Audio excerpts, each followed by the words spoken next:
Assalamualaikum warahmatullahi wabarakatuh. Di sini saya akan mempresentasikan mengenai sistem dan struktur politik ekonomi Indonesia dalam masa reformasi. Pertama-tama, perkenalkan nama saya Marandika Fitriawan dari kelas 12 MIPA 4. Langsung saja ke dalam materi. Untuk pertama-tama, masa berakhirnya Orde Baru. Yang pertama ada krisis moneter, politik, hukum, dan kepercayaan.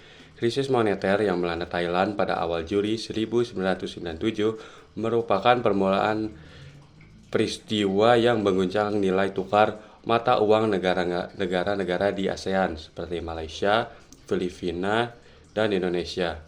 Rupiah yang berada pada posisi nilai tukar 2.500 per 1 US dollar terus mengalami kemerosotan sampai situasi ini mendorong Presiden Soeharto untuk meminta bantuan dari IMF atau International Monetary Fund. Selanjutnya ada tuntutan dan agenda reformasi. Reformasi adalah gerakan untuk mengubah atau perilaku. Reformasi ada gerakan untuk mengubah bentuk atau sesuatu tatanan karena tatanan tersebut tidak lagi disukai atau tidak sesuai dengan kebutuhan zaman, karena tidak efisien maupun tidak bersih dan tidak demokratis, sehingga rakyat Indonesia memilih untuk deformasi atau mati. Selanjutnya ada perkembangan politik dan ekonomi. Setelah Soeharto turun, masa pemerintahan presiden dilanjutkan oleh wakilnya, yaitu masa pemerintahan Presiden B.J. Habibie. Di masa pemerintahan B.J. Habibie, ada pembentukan Kabinet Reformasi Pembangunan. Sehari setelah dilantik, B.J. Habibie telah berhasil membentuk kabinet yang diberi nama Kabinet Reformasi Pembangunan. Kabinet Reformasi Pembangunan terdiri atas 36 menteri, yaitu 4 menteri negara dengan tugas sebagai menteri koordinator dan 20 menteri negara yang memimpin departemen, serta 12 menteri negara yang memimpin tugas tertentu. Selanjutnya dilaksanakan sidang istimewa MPR 1998. Di tengah maraknya gelombang demonstrasi mahasiswa dan desakan kaum intelektual terhadap legitimasi pemerintahan Pak Habibie, pada 10-13 November 1998, MPR mengadakan sidang istimewa untuk menetapkan langkah pemerintah dalam melaksanakan reformasi di segala bidang. Bidang tersebut ada reformasi bidang politik. Sesuai dengan TAP MPR No. 10 MPR 1998, Kabinet Reformasi Pembangunan telah berupaya melaksanakan sejumlah agenda politik, yaitu merubah budaya politik yang diwariskan oleh pemerintahan sebelumnya, mulai dari pemusatan kekuasaan, dilanggarnya prinsip-prinsip demokrasi, terbatasnya partisipasi politik rakyat, dan menonjolnya pendekatan represif yang menekankan keamanan, stabilitas, serta terabaikannya nilai-nilai HAM. Selanjutnya ada pelaksanaan pemilu 1999. Pelaksanaan pemilu 1999 boleh dikatakan sebagai salah satu hasil terpentingnya yang dicapai oleh Pak B.J. Habibie pada masa kepresidenannya. Pemilu 1999 adalah penyelenggaraan pemilu multipartai yang diikuti oleh 48 partai politik yang sebelum menyelenggarakan pemilu yang dipercepat itu, pemerintah mengajukan RUU tentang partai politik, tentang pemilu, dan tentang susunan kedudukan MPR, DPR, dan DPRD. Selanjutnya ada pelaksanaan referendum Timur-Timur. Pada peristiwa penting pada masa pemerintahan Presiden B.J. Habibie adalah diadakannya referendum bagi rakyat Timur-Timur yang menyelesaikan permasalahan Timur-Timur yang merupakan warisan dari pemerintah sebelumnya. Harus diakui bahwa integrasi Timur-Timur ke wilayah Republik Indonesia tahun 1975 yang dikukuhkan oleh MPR atas kemauan sebagian warga Timur-Timur tidak pernah mendapatkan pengakuan internasional. Selanjutnya ada reformasi di bidang ekonomi. Sesuai dengan TAP MPR dengan pokok-pokok reformasi yang menerapkan 2 arah kebijakan. Pokok di bidang ekonomi yaitu penanggulangan krisis ekonomi dengan sasaran terkendalinya nilai rupiah dan tersedianya kebutuhan bahan pokok. seperti obat-obatan dengan harga yang terjangkau, dan berputarnya roda perekonomian nasional dan pelaksanaan reformasi ekonomi. Selanjutnya ada reformasi di bidang hukum.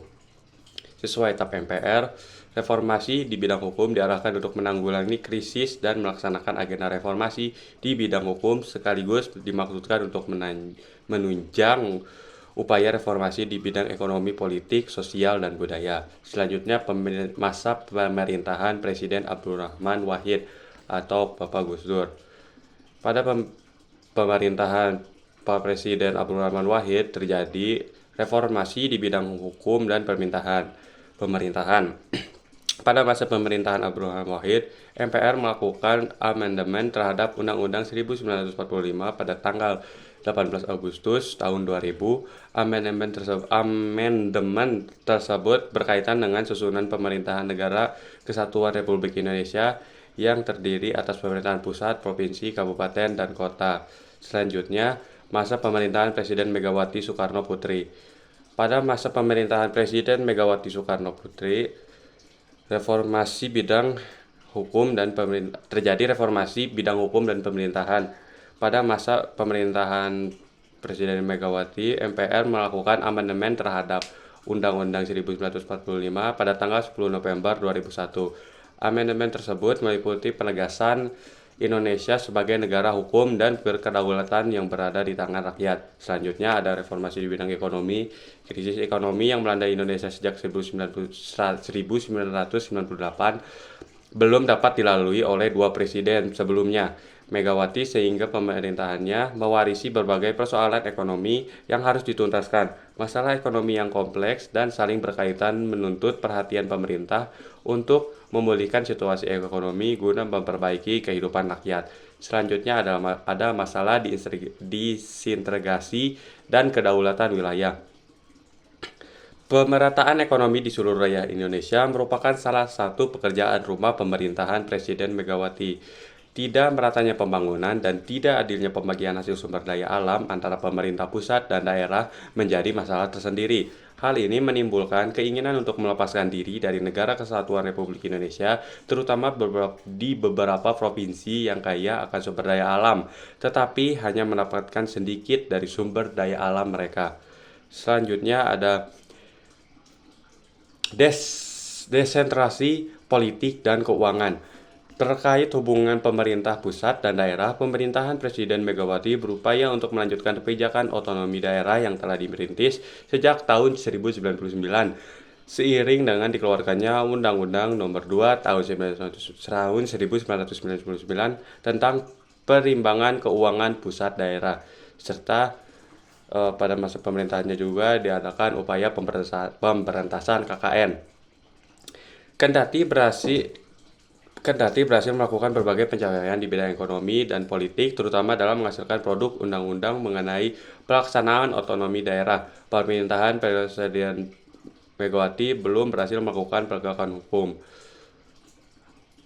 Lalu selanjutnya ada pelaksanaan pemilu 2004. Pemilu 2004 merupakan pemilu pertama yang dimana untuk pertama kalinya masyarakat memiliki hak suara dapat mewakili wakil rakyat mereka di tingkat pusat dan daerah secara langsung. Selanjutnya ada masa pemerintahan Presiden Susilo Bambang Yudhoyono atau PSBY. Dalam masa pemerintahan PSBY ada upaya untuk meningkatkan kesejahteraan masyarakat. Sejak krisis yang dialami bangsa pada tahun 1998, kondisi perekonomian masyarakat Indonesia belum pulih seutuhnya. Upaya pengentasan kemiskinan yang juga dirancangkan oleh presiden sebelumnya masih belum terlaksana oleh sepenuhnya. Kondisi ini diperparah dengan terjadinya sejumlah bencana alam, terutamanya tragedi tsunami di Aceh yang merenggut banyak korban dengan kerugian materai yang sangat besar. Reformasi di bidang politik dan upaya menjaga kesolidan pemerintahan. Pemerintah yang solid berpengaruh terhadap kelancaran jalannya program-program pemerintah, sehingga upaya untuk menjaga kesolidan pemerintah menjadi salah satu faktor penting keberhasilan program pemerintah. Selanjutnya ada upaya untuk menyelesaikan konflik dalam negeri. Selain berupaya untuk menjaga kedaulatan negara dari ancaman luar, Upaya internal dilakukan oleh pemerintah untuk menjaga kedaulatan wilayah dalam mencegahnya terjadi disintegrasi di wilayah politik. Serta selanjutnya ada pelaksanaan pemilu 2009. Berbagai pencapaian pada masa pemerintahan Presiden Pak SBY meningkatkan popularitas dan kepercayaan masyarakat ke depannya. Selanjutnya ada euforia berdemokrasi, demokrasi masa reformasi. Reformasi 1998 yang menumbangkan pemerintahan Orde Baru memberikan ruang seluas-luasnya bagi perubahan sistem dan penerapan demokrasi di Indonesia. Selanjutnya ada perkembangan ilmu pengetahuan dan teknologi di Indonesia. Perkembangan sebuah bangsa sangat dipengaruhi oleh perkembangan ilmu, pengetahuan, dan teknologi di negara tersebut. Pemerintah Indonesia telah berupaya mengembangkan berbagai ilmu pengetahuan dan teknologi yang sesuai bagi kemajuan dan pembangunan bangsa negara Indonesia. Hal tersebut terlihat dari beberapa kebijakan yang dikeluarkan oleh pemerintah dalam mengembangkan ilmu pengetahuan melalui pendirian lembaga-lembaga penelitian dan pendidikan yang dilakukan oleh pemerintah maupun pihak swasta. Sekian saja presentasi yang bisa saya sampaikan. Mohon maaf bila ada salah kata. Wassalamualaikum warahmatullahi wabarakatuh.